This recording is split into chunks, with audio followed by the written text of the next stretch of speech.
welcome everybody. This is the Enlightened Soil Algae webinar, and we are joined today with Kelly and Carly from CFAR, the Center for Agricultural Resilience. We'll do some introductions and then talk about the agenda and get on our way. So thanks everyone for being here. My name is Camille Newsom. I'm the Director of Grower Support and Education at Enlightened Soil Algae, and I have Yazmeen here with me. Hi guys, I'm the Director of Marketing with Enlightened Soil Corp. And we have Meredith Garrigan on the call with us, who directs research, and maybe some other people from our team that I cannot see on the side of my screen right now. But with that, we're going to do a little bit of an introduction and talk about our intentions for the webinar. I'm having some sound trouble, so if you can stop hearing me, just let me know, somebody. Also, you're not sharing yet, also. You can't see? Oh wait, can anyone else see? Yeah, I can see it. Oh, yeah, that's there. Yeah. Okay, you're good. I'll find it. All right.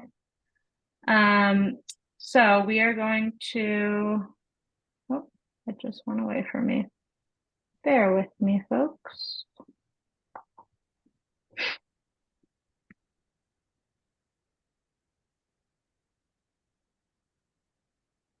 All right, can everybody see the agenda now? Yes. Awesome. So we'll just talk a little bit about what we do here and our intentions for our Enlightened Soil webinars, and then we're going to have a great conversation with Kelly and Carly. And the second part of our night tonight will be all about questions and discussion from you. So while they are speaking, please be curious, jot down any questions you have in the chat or just in your notes, and feel free to unmute yourselves during that question and answer time, and we would love to have a conversation with the whole group.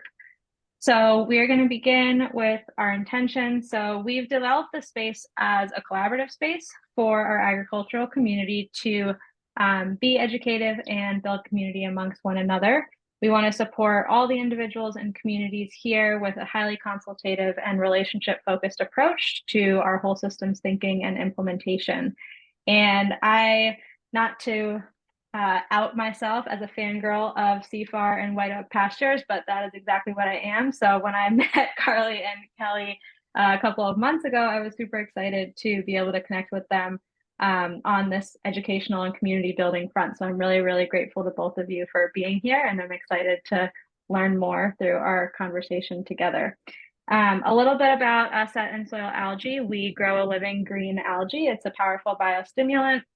We work with growers all over the country and even internationally at a wide variety of scales, everybody from houseplant growers to large-scale agriculture folks with thousands of acres.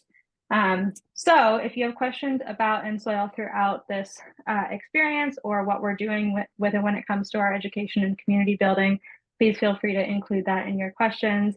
Myself, Meredith, Yazzie, we would love to talk with you and integrate that into this conversation as well.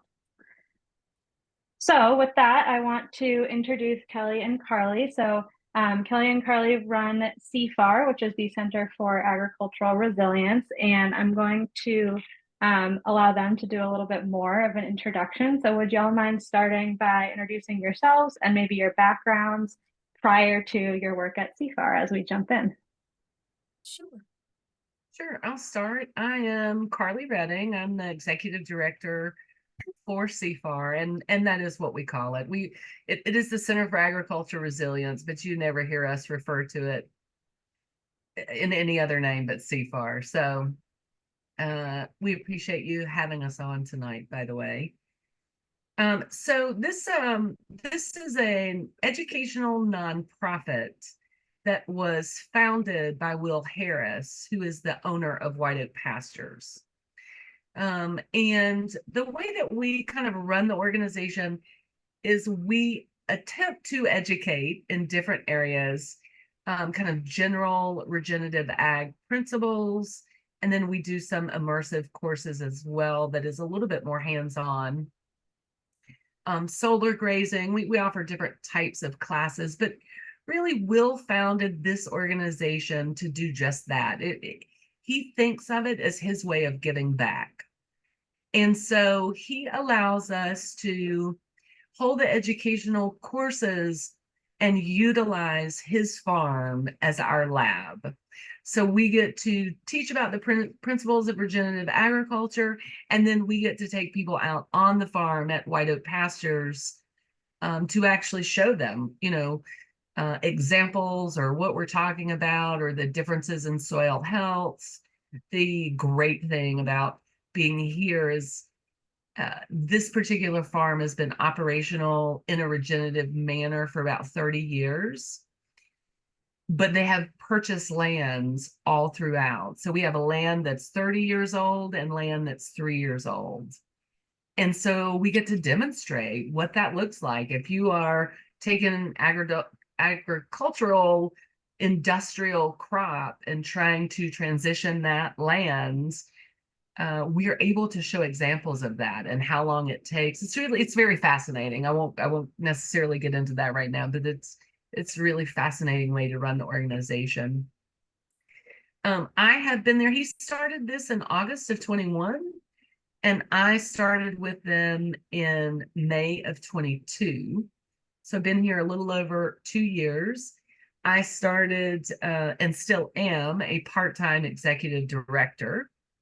I also work for the University of North Georgia. I'm a professor there in human services. My background is I'm actually a clinical psychologist, and kind of came into the world of agriculture in a weird backdoor way. I spent the first half of my career really fighting the pharmaceutical industry. I worked for a clinic out in California, a couple of different clinics that specialize in treating medically or medication intolerant mental health patients that were either on so much medication and kind of shut their system down, or for whatever reason could not or did not want to take psychotropic drugs. And you are not in that business for very long before you realize we have a huge problem in pharmaceuticals, just like we do in agriculture. And they are very similar. And I learned that quickly when I started working with Will. There are a lot of similarities, although they are two separate industries, but fighting for the same thing in a lot of ways, the health of people, which is, while we're talking about healthy soil and such, really thinking of food as a way to be healthy. Same thing with medications. We tend to abuse that pretty significantly in our country. So I did not come from any sort of agricultural background. I came on board and obviously have taken a crash course, so to speak, in all things regenerative agriculture and really truly love it, but it is not the field that I started out in. After my time and working in those clinics, my focus really changed to community health and community development, particularly the idea of we're not going to solve any of our issues, whether it's in agriculture or whether it's in the pharmaceutical industry, without coming together and working together. No one is going to change it except the people, right? And so I really shifted my focus to this idea of we've got to develop community in order to really make the changes that we would like to see. And that is how I ended up where I am, because at White Oak Pastures, there is a big emphasis on community development, or this idea of community. And so I just kind of fell in love with it and have been here now for several years. Kelly, I'll be quiet and let you speak. So really, basically, Carly kind of held that weird entry to the back door open for me. My history, like Carly, I had no agricultural background, and my history with her is what led me here. Carly actually was a professor of mine at the University of North Georgia. I was a sociology major, and I took a class with her. And I'll just tell you the story real quick. It was so funny. I shared it at the summit, so some of you have heard it before. I was meeting with my advisor. I was a sociology major, and I was meeting with my advisor, and she said, we were going through my schedule for the next semester, and she said, would you like to take this class on human trafficking? And I thought, no, I wouldn't. And then I heard the words, yeah, that'd be great, come out of my mouth. And so that was how I met Dr. Carly Redding. And so we developed a student-professor relationship. And then later on, I actually, I did a study abroad trip that Carly was leading. And shortly after that, went to work at the university. So we worked together for a while. My background is ministry primarily. While I worked at the university, I worked on my master's degree in human services and administration. But primarily, I've spent the last 20 years in ministry as a ministry leader, and most recently as a pastor. And just as Carly mentioned, if you've ever spent any time really in any organization worth its salt, but especially in a church, community is your focus. I mean, you have to build community to get anything done. And you have to connect people in order to get anything done. And so really, what I didn't realize at the time until I kind of got into my major at school, but community development was exactly what I had been working on as well. And I actually learned, I kind of had a knack for that. I have a passion for people, and I have a passion for helping people, and helping people in ways that helping people kind of find what their own passions and abilities and gifts are. And so that's really kind of where my background has been in ministry and all the work that I've ever done. But my time in ministry came to an end, and Carly and I had stayed in touch. And we were texting one day, and she said, she asked me if I knew that she had this executive director role. And I said, no, I didn't. And she said, hey, you should come and work with me. And you can help me write grants. And I said, hey, I don't know anything about writing grants. And she said, that'll be fine, I'll teach you. So she's still teaching me that, but it's kind of morphed into a whole lot more. And so that was about a year ago. And since then, I've become the assistant director with CFAR, and have entered that same crash course. We are teaching and learning ourselves constantly and always. And it has been such an adventure and so much fun. But I will say, and then I'll be quiet, the thing that I found about regenerative agriculture, the thing that I knew nothing about regenerative agriculture when all this business started for me. But the thing that I found to be true is that when you're talking about, Will talks about his farm as a living system. In fact, I was writing about this today. But the reality is that community is itself a living system. And my first visit to the farm, and the visits that came after that, and the experience that I had after that, both at White Oak and other places that I have been since then, is just when we are caring for the most foundational parts of ourselves, the most foundational parts of creation, when we are caring for those things, everybody benefits. And I think that's the thing that really appeals to me most, is that it's good for the animals, it's good for the land, it's good for the climate, it's good for our health, but it's good for us as people, as a whole, the whole thing altogether. And that's what I've come to love. I'm so fascinated by it all. So I continue to enjoy learning. I love learning about what it is and the challenges that exist too, and kind of working through ways to get through that. So I hope some of that rambling made sense to everybody, but that's kind of my story and how I got here. I think Thank it will. you, And Kelly. I to say something, Camille, but let me tag on. I could tell when Kelly was talking, she started to kind of tear up for a second. I will tell you, I do the exact same thing. There is something very special about this place. There is I don't know if you all know anything about Bluffton or not, but Bluffton is a very small community. We have a population of 100 people in Bluffton. CFAR, between CFAR and White Oak Pastures, which is mainly White Oak Pastures, they employ about 180 people. So they're bringing more people into the community than even live here. But what I will say is, it is the biggest sense of community of any place I have probably ever been to. And I don't know if that makes complete sense, but there is something very special. So I get why you kind of teared up when you were saying that. I think this is a very a place that a lot of people just don't get to spend a lot of time in their life. Surrounded by people who have the same thoughts and similar ideas and diverse backgrounds, people from all over the world that have kind of come together to make this really,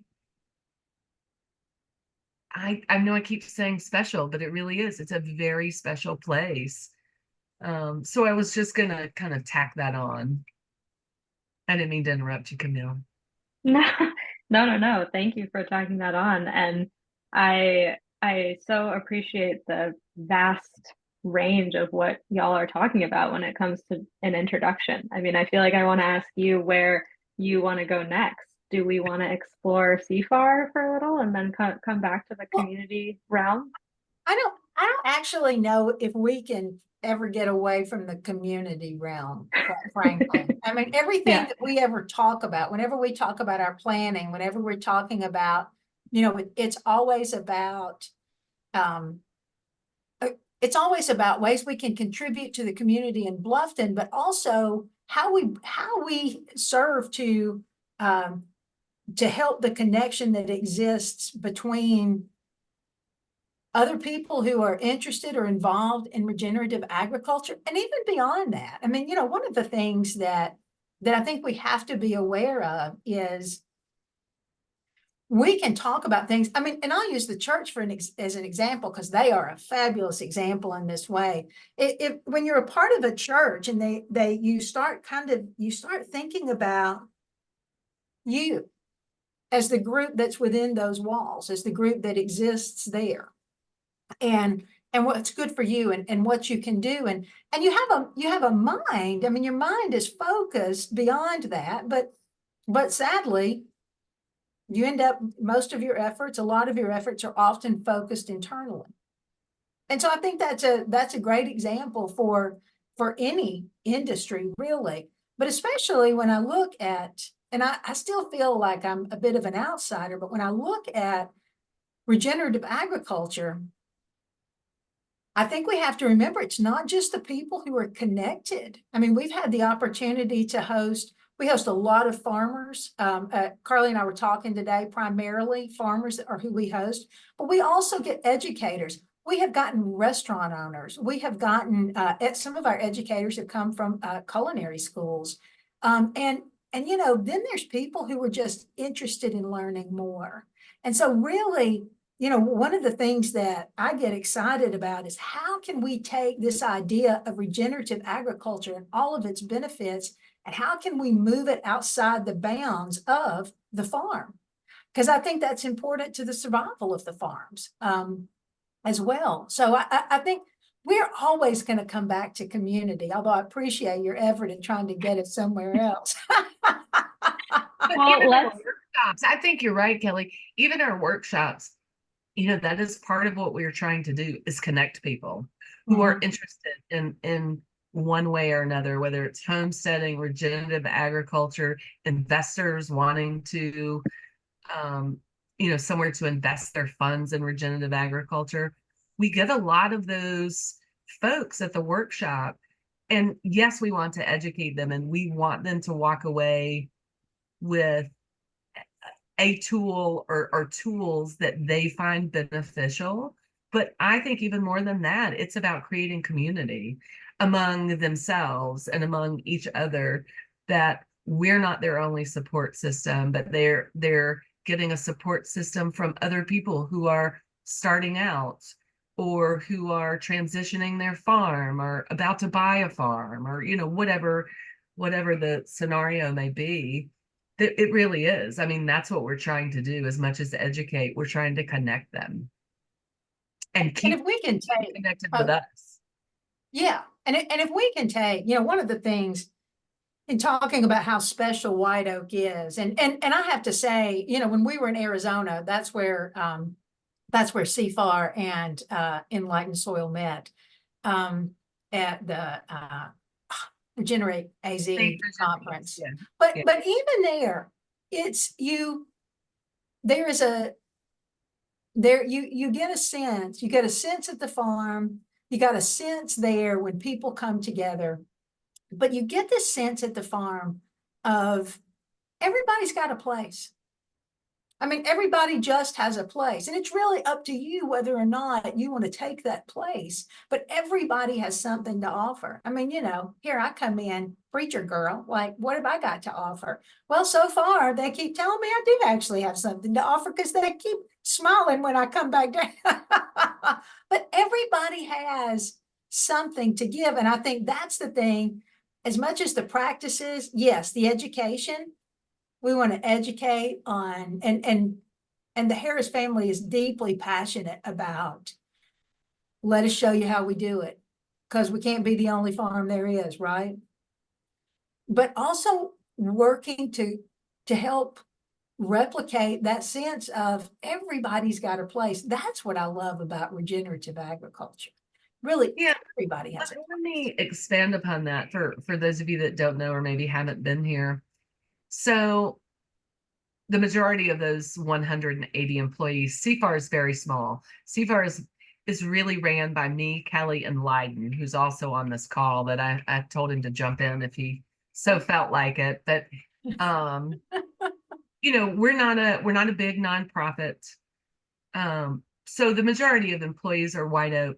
And the thing that I think I appreciate most about them is what you will find is there are very few employees that come from any type of agricultural background, whether it's regenerative or industrial. We have a handful, but it is not the majority.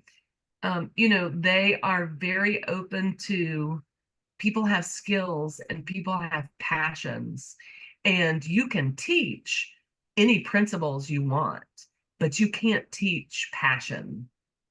And so this entire area is very open to that, which I have found appreciation from. Nobody cares if you're from the regenerative agriculture background. We can teach you all of that. We just want to know that you have passion about food and the food system and community and animal welfare, those sorts of things. That's what's important really to us. This picture that Camille has shared is a picture of the first conference that CFAR has ever hosted. It was this past March. It was the Rooted in Regeneration Summit. If some of you were there, I know that some of you were there, and it was great, but I hope that we can go ahead and tell you it's going to be somewhere around mid-March next year. I just can't remember the date. But we hope that you'll be on the lookout for that and that you'll join us again next year. But in talking about, I mean, there's this cross-section. There was a cross-section at the event that existed. And it really just kind of highlights exactly what we've been talking about. So when we talk about community and the intersection of agriculture and education and community, this was such a great example of what that really means, actually what it really means, but really what it means to us as well is, providing a seat at the table for people, and letting them come, learning together, sharing their resources and insights together. So this was a real highlight and a real step towards the tool that we see CFAR is, the vehicle that we see CFAR as for this sharing education and intersecting education and agriculture and community. That is Trey Kate. Carly, why don't you talk a little bit about Trey? Yeah. So if you do not know Trey Cates, you should make an active effort to do so. He is really and truly one of my favorite people, and I'm probably going to tear Besides up. me. Trey's actually been really special to me. When I came to the third workshop that CFAR offered, which is how I got associated with them. And Will started the organization, like I said earlier, in 21, and he ran 4 workshops prior to hiring any staff for CFAR. And so he contracted out with Trey. Trey is the former COO of the Savory Institute, and he now founded and runs his own business called In Rhythm, where he takes the principles of regenerative agriculture into the business sector and tries to teach those as principles of leadership. And he honestly is probably the reason that I am here and that I am still here. Trey was I consider him somewhat of a mentor. He was amazing to me when I came on board, and helping educate me, and just sitting down and talking with me about what I did know and didn't know, and whether those things were important or not. But he has been a fantastic support system, not only for myself, but CFAR. I think Kelly would agree with that. I know they've become very good friends. And really to White Oak Pastures, he's done an awful lot for us. And just to give you an example of that, I was here for the summit, but I had some surgery prior to that, and called Trey up and said, "Hey, I need your help," and he was there. And he ran it, and he made sure everything ran like it was supposed to, and no questions were asked. And he is fantastic. And as far as knowledge of the regenerative agriculture world, I would say, at least in my opinion, probably one of the most top-notch guys you will ever meet. So if you do not know him, I saw that Yazi posted the web address in the chat. At least go and check that out. And Trey did not, his background was not in agriculture either. Trey was also in ministry. Yeah. So it's, it's just one more, as I'm sure many of you have backgrounds that did not begin in agriculture. Just one more reminder. I'm thinking, let me know what you think about this, Kelly and Carly. Let's talk about some of the photos we have, and then let's go through some of the chat questions, and we'll circle back around. Is that sound good? I think that's Okay. good. Because I do want to show some of the pictures. One of the things I was going to mention, as Kelly was talking about earlier, you could see we actually keep our workshops small on purpose. And part of that is the community aspect of it. We want them to get to know each other really well.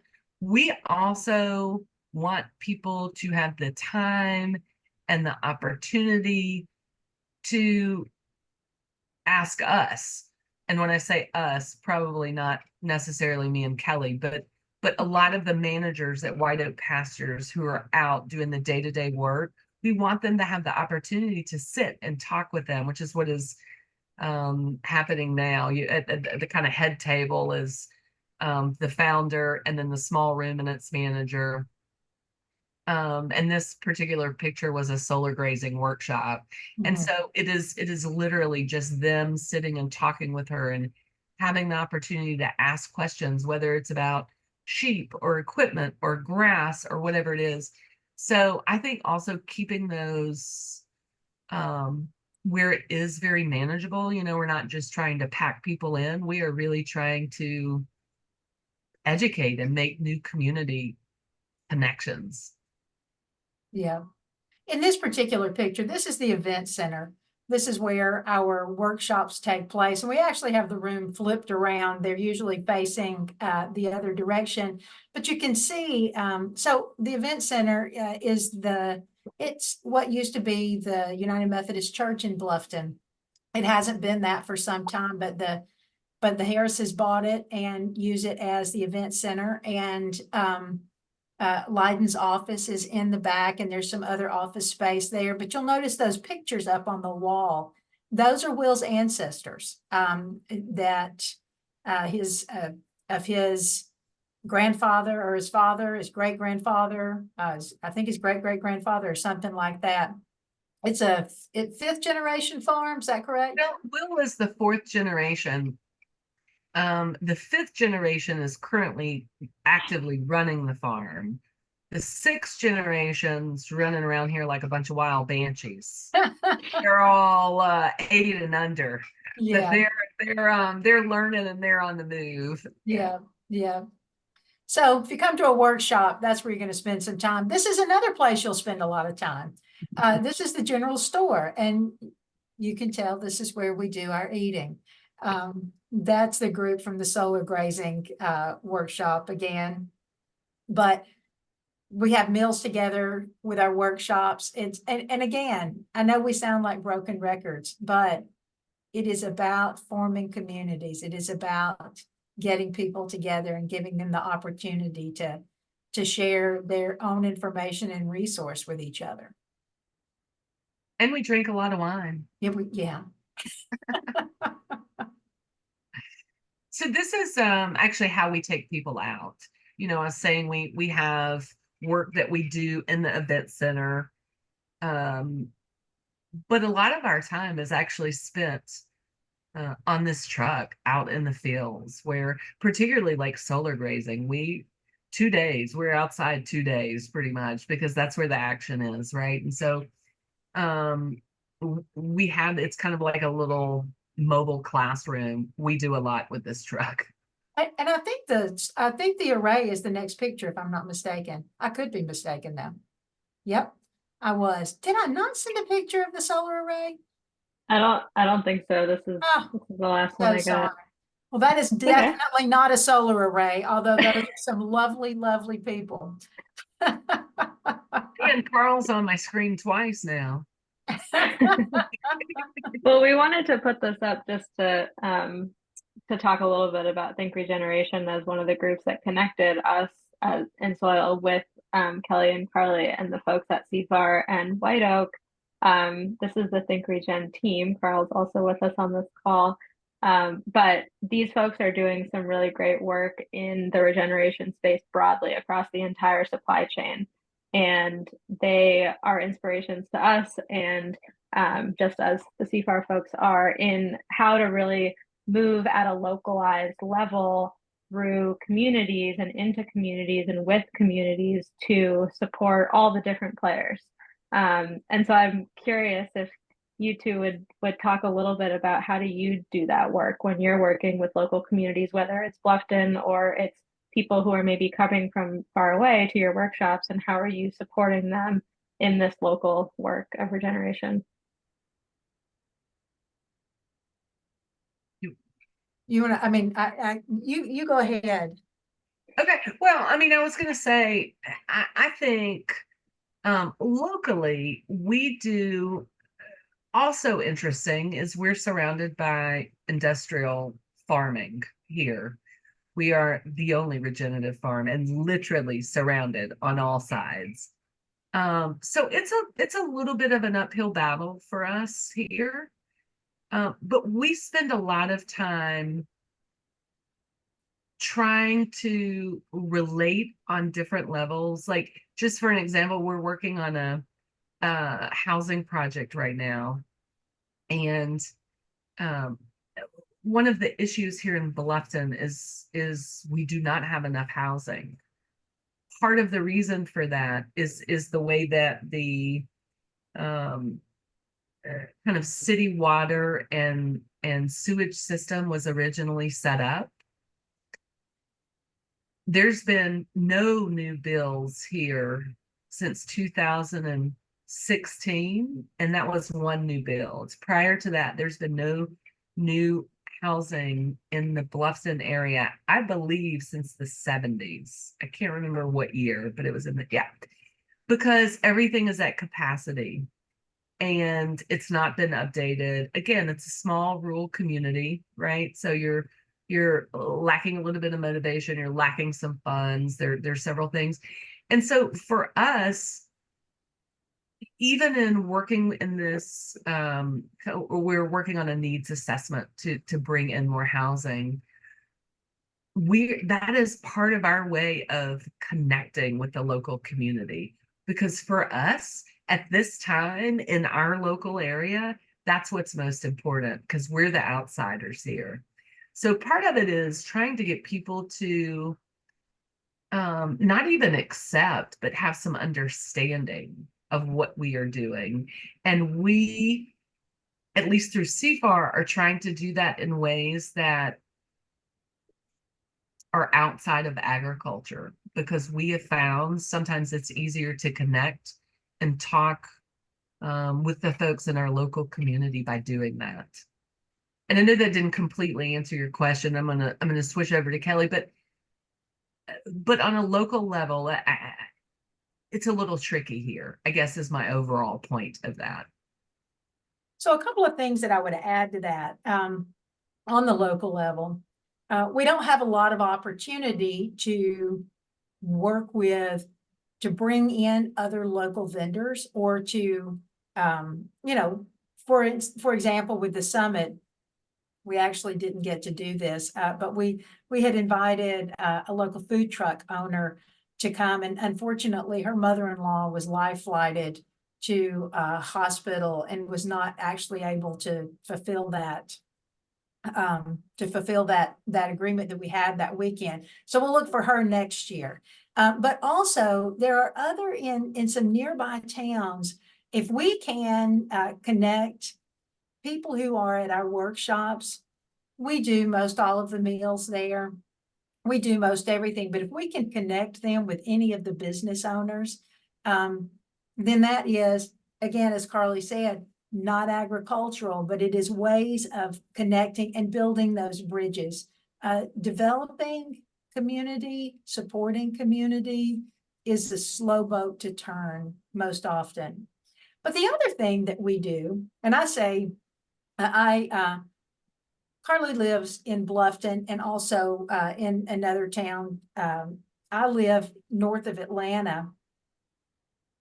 I use a lot of that time. I use a lot of those conversations to you know, share the gospel of regenerative agriculture and white oak pastures. I'm real quick to let people know that you can buy their products in Publix and in Kroger. Real quick to share, you know, access to the products, to share access to the website, to help people, to bring it up as often as possible. I made reference to the human trafficking class that I took with Carly several years ago. And in the course of that, it's not just sex trafficking that you learn about, but you also learn about just labor trafficking.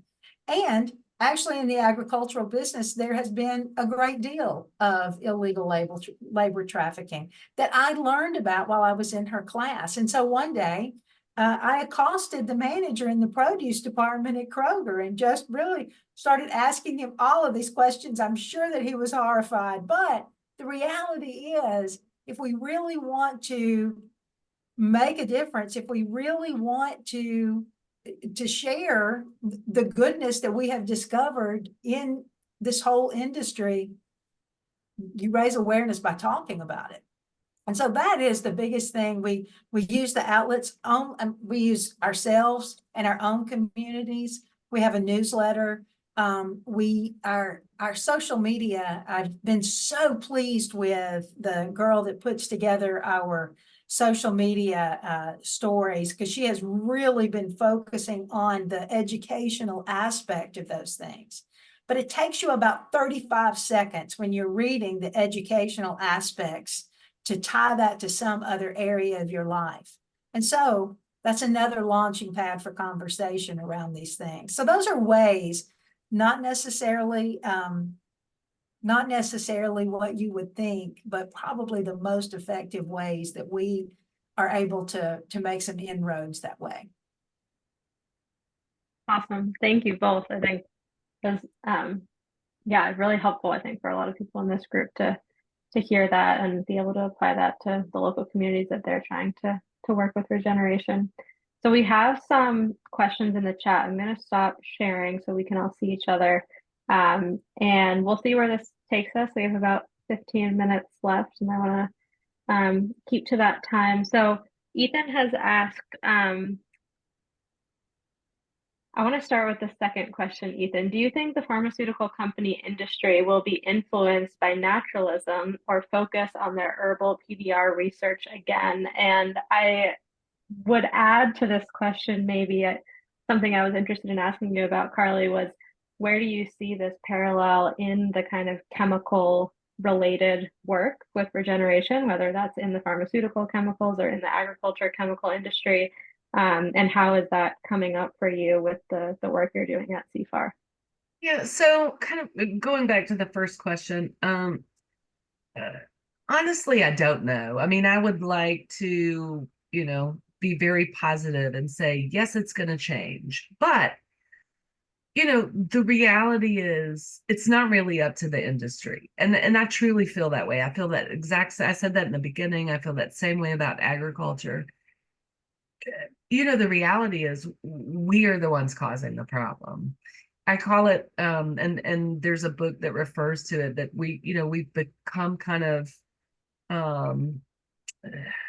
what is the term that it uses? Like, McDonald, what is the term? McDonaldization. McDonaldization. There you go. My mind went blank. There's actually a great book, but this idea that we need everything fixed right now. Mm-hmm. If it's a headache, we want to take a pill and get rid of it. If it's depression, we want a pill because we want to feel happy tomorrow.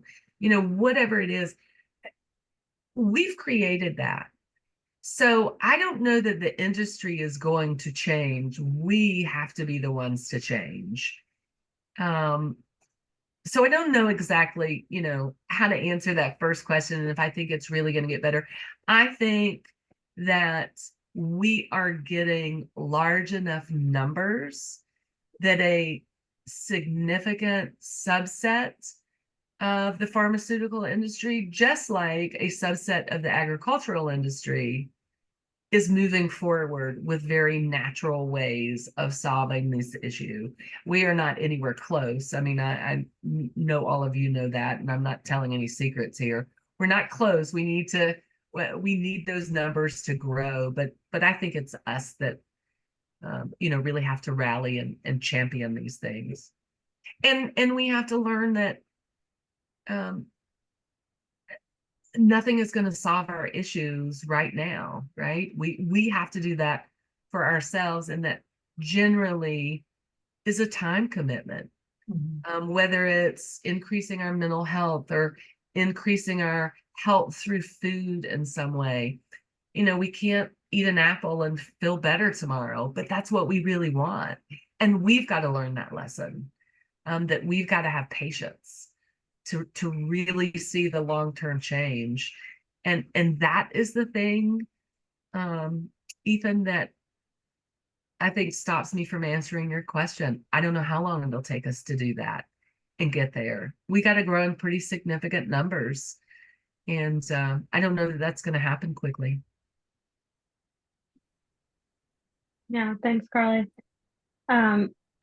This second question that you put in the chat, Ethan, about volunteer opportunities, I want to read it out for everyone, and then maybe both of you can talk a little bit about this is really a community question. So have you had success in volunteering opportunities being a place for music and other activities beyond just regenerative ag that includes more people in the garden?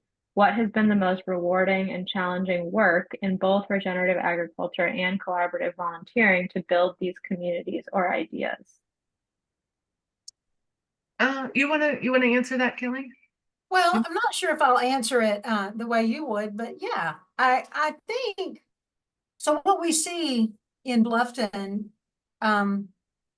we have an internship program, and so we have a lot of people. It's not open to just college students. It is open to anyone who is over the age of 18. And so while they're not volunteers, we have a steady supply of interns coming into the community 4 times a year. In addition to that, we have what Carly mentioned, 158, I think, employees is what White Oak has. Is that right? Somewhere, we'll say 160. It varies daily. So I don't know, I have not, and I live north of Atlanta, so I'm not always down there. So I don't know necessarily the volunteer population that exists around the farm, but I will tell you that is directly related to the community. It is directly related to growth being experienced in the community, and really kind of ties to this rural, it's the rural resilient housing project that we've started. So most of the people that are in Bluffton work on the farm, and nobody's, farm work's hard work, so it's not always that they have a lot of time to give on top of that. But I think it would be great to see an increase in that. One of the programs that we're hoping to get off the ground in the not too distant future is a farm to school program. And the purpose of that program is not just it's got dual purposes. One is to connect with children who are in the school system and hopefully begin planting early seeds for careers in agriculture that will help children want to stay in the area. South Georgia as a whole is it's a low population, it's a low economic area. But so in order to do that, but then also to connect with the families who are in the community, bringing them together, and maybe then being able to create more opportunities for exactly what your question is talking about. Now, we do have a lot of fun stuff going on at the farm. We do have live music and lots of those fun things. But it would be great to see that become more of a volunteer shift. And I will say, Ethan, to tag onto that, I ditto everything Kelly said. She is correct. We do not get a lot of volunteers, but again, we're a very small rural community. This community is the poorest county in the United States, not in Georgia, in the United States. Well, it isn't anymore, but it was. I looked that statistic up. Is it? Did somebody else take us over? Don't ask me who. Hey. But yeah, so we have been for years and years and years, the poorest county. And so really what that means for us is we need to be paying people because it's needed here. Yes, we need volunteers, and we know that. And I do look for volunteers kind of outside of this area. But when we are bringing people here, we kind of feel like we need to be paying them. And we're actually very proud of the fact that we are well, not quite double, but almost double the average pay of anyone in this area. So it's an interesting question for us that I don't know that either one of us really know how to answer completely, because we just don't have the opportunity here to bring in a lot of volunteers. Other than our interns, who, by the way, also are not volunteering. They are not well paid, but they are paid. And they will be the first to tell you. Leiden was an intern at one point. They are not well paid. They make basically like $8 an hour.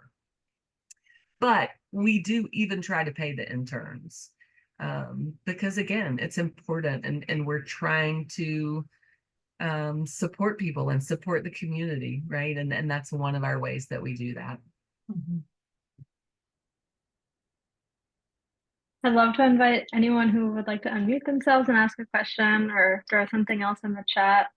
We have about 5 minutes left, and then we'll wrap up. Can I jump in? I want to say, Please, Angie.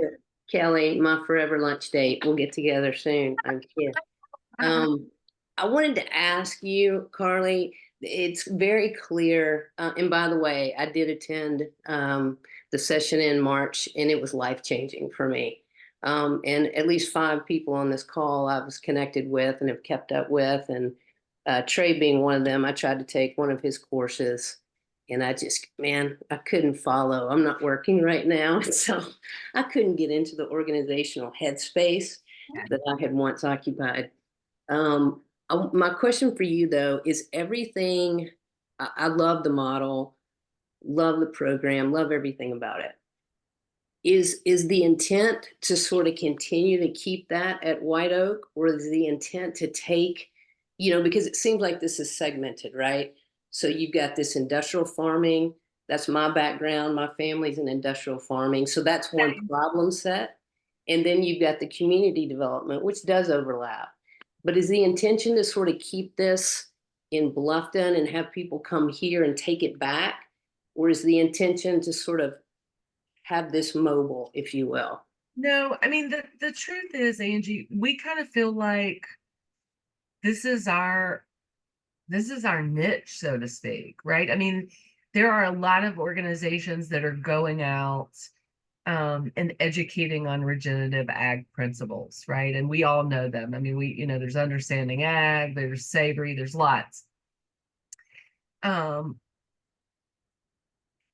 So our intention is really to stay here because we see it as a major benefit that we're not in some town and some conference room in the Holiday Inn. We're here, we're on the farm, we can take people out and we can say, this is what happens, or show them this is what you need to do in order to, fill in the blank, whatever it is. So no, our intention is to stay here.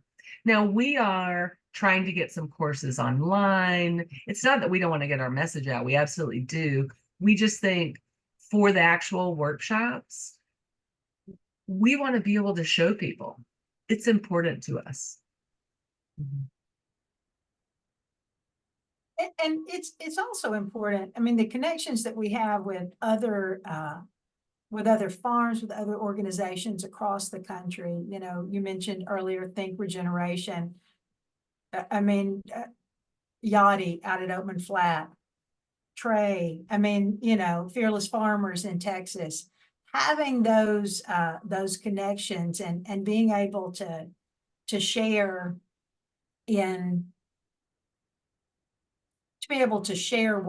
what we do with them and they with us and kind of intermingle it. It takes us other places. But as Carly was saying, whatever is coming back here. But those connections are super, super important to what we do here. I saw that Ethan posted about interns in the chat, and I just wanted to comment on that. So even our interns aren't happy about what they're making. Let me just assure you of that right now.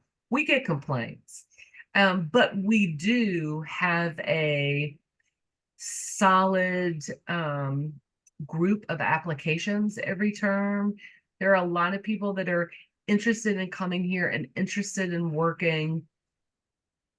It is very hard work, especially right now. I mean, it was 103 today at one point in time here. It is hot in the summer. It is buggy. It is miserable work, and they are making $8 an hour. But I will say, and Leiden, maybe you can chime in on this as well. I will say we get complaints, but 99% of the time, people walk away with great appreciation for the internship and what they've learned and what they're able to walk away with. And I think that has somewhat traveled word of mouth, which is why we get the number of applications that we get. But just so you know, we do get complaints. Leiden, you want to? I know we're running out of time, but you were an intern, so you just want to comment?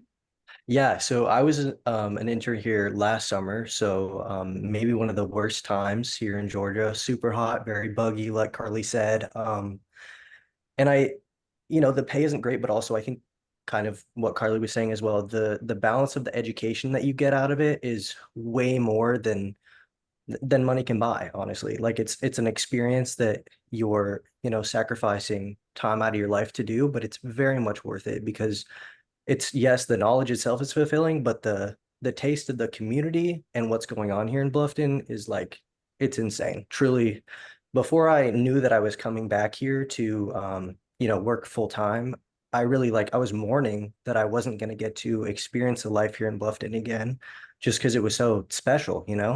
But yeah. So Leiden came as a intern from Johnson and Wells, and went back, finished his degree, and then we snagged him as our education coordinator. So he just started with us in March. He works with CFAR and with White Oak. So He has a dual role. he's got his feet in both sides of the line. Yep. Awesome. Well, it's 8 o'clock, everyone. So I want to wrap things up. I'm going to quickly put our contact information up to share for anybody who would like that. I am so appreciative of you, Carly and Kelly and Yazzie, for being here with us, and for all of you for participating tonight, asking great questions, and just, yeah, being involved in this work. It's really, that's what we're trying to do here, is build community, and to have you all talking about what you're doing and sharing that with our group here is really special. So Thanks so much for having us. Yes. oh my gosh, Yeah, of course. Too much. We clearly have trouble talking, so we Well, appreciate you bearing with us. oh my gosh, you made my job very, very simple, and I love that you asked me to interview you, and then you all can just talk, and that is so great. So I love it. This is my contact information and Yazzie's contact information. Anyone is welcome to reach out to us at any time. We would love to chat with you, and we will be sending a follow-up email with the information about CFAR. I know some people in the chat had asked for the newsletter subscription, so we'll put that in there, and then we will share additional information so that everyone can keep in touch with us. But again, we just thank you for being here. We do not have a date for our next webinar, but we know that it will be sometime in July, so look out for that in our email, and we hope to see you there. And we'll stay on if anyone wants to chat about anything for a couple minutes, but otherwise, have a great night, everyone, and thank you again.